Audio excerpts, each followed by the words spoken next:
So for this assignment, I decided to experiment with the Zoom software. The reason I decided to demonstrate this software is because it's a great collaborative platform that can be used in almost any setting, such as your workplace or in a school.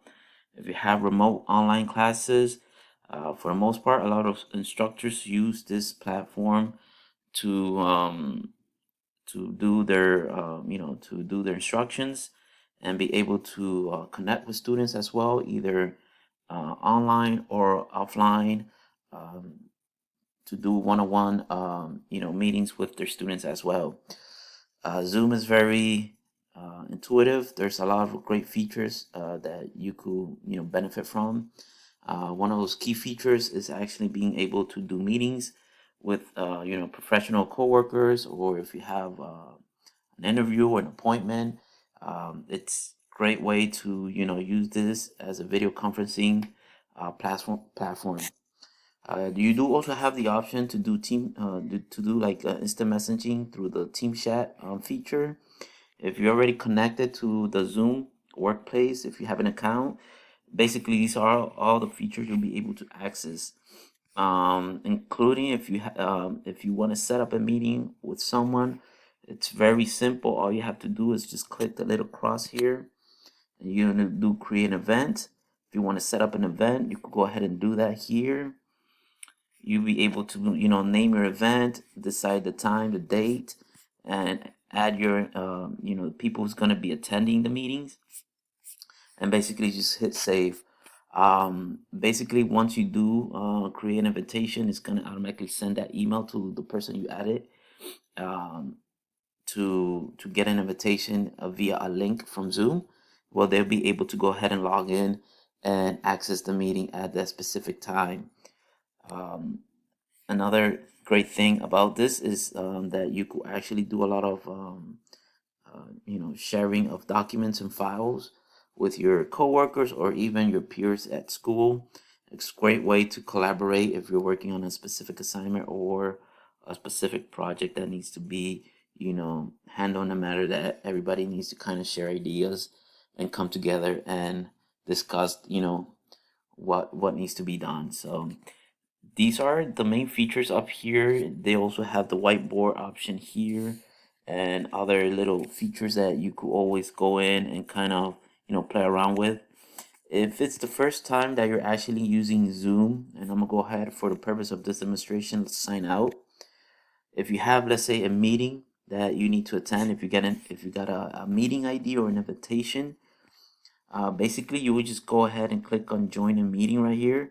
If you have an account, you want to go ahead and sign into your account. I already have my account signed into my student email here at the university. But for this purpose, I'm gonna go ahead and click on join a meeting since this is the first time. And then I'm gonna go ahead, if I have a meeting ID, you want to type it in here, but I already have a meeting ID for this demonstration. And then also you want to make sure for your name, you always want to make sure you keep it professional. For the most part, sometimes people put some random screen names there. Make sure it's always something that's professional, especially if you're doing an interview or you're attending class. So that way people could always know who they're talking to. So I'm just gonna go ahead and just type Jose R here and click on join.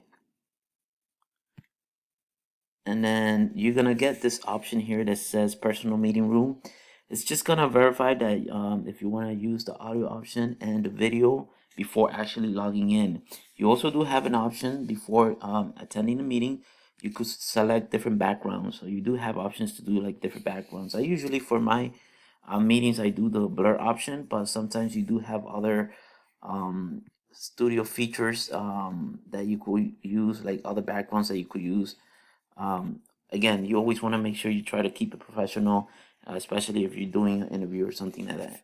So I'm gonna go ahead and just click on join here, just as it is. And then when you click on join, you're gonna get this screen, and basically it's gonna show your screen name, and basically you see on the bottom it has the red dash that the audio is actually not on, and then the video is not on. So Obviously, you want to make sure you have your audio on. You just want to click on it. Obviously, they're not going to hear you if you have your audio off. And then if the meeting requires, or if you're in your classroom, you always want to make sure you go ahead and connect your camera by just clicking on the camera or video option right there. And then for the most part, sometimes if you attend the meeting before the scheduled time, sometimes you might be placed in a waiting room of sort, and it's just gonna basically, once the host is ready to let you in or the meeting has started, then at that point you'll be able to, connect with the person that invited you to the meeting. And yeah, that's pretty much the gist of Zoom Workplace. This is again a great collaborative platform. It's also easy to download if you have Android and iPhone. You could just go to like your app store and download the Zoom Workplace app. And then same thing if you have a desktop computer, you could just download this for your PC as well. So Zoom is definitely great tool to use on a day-to-day basis, and this is the reason I decided to do my demonstration on this software. Thank you for watching. I hope you have a great day.